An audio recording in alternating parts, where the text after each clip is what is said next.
imagine Jesus. What does his face look like? What color were his eyes, his hair? What was he wearing? I always have difficulty doing that, imagining his face. His closest disciples knew his face intimately. They ate with him. They listened to his teachings. They traveled with him from town to town. Sometimes I wish one of his disciples would have been an artist, able to capture his image so that we could see his face today the way they saw his face. But perhaps it's just as well, because if we had an image of how he looked then, we would probably focus so much on that we wouldn't get to see who he is now in our midst. The Christ that walks with us now, day by day, in our sorrows, in our joy. In Sunday's Gospel, Luke tells the story of the Transfiguration. He took some of his disciples up the mountaintop to pray, and while they were praying, Jesus is transfigured. They suddenly see him in his glory, the Son of God, the eternal Christ.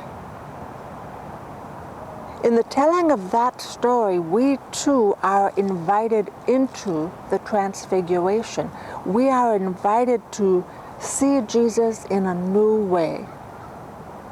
Not as the Jesus of long ago, but as the Christ that dwells with us, in us, that works through us, that will be with us forever. During this time of Lent, we pray that Jesus gives us new eyes to see his presence in one another, to see peace where there's violence, to see mercy where there's suffering, to see life where there's death. This week, we'll focus on Psalm 27.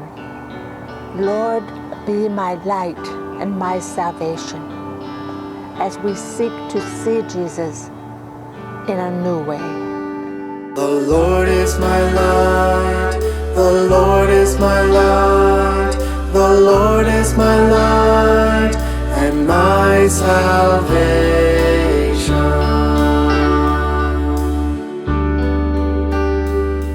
The Lord is my light and my salvation. Whom should I fear? The Lord is my life's refuge. Of whom should I be afraid? The Lord is my light, the Lord is my light, the Lord is my light and my salvation.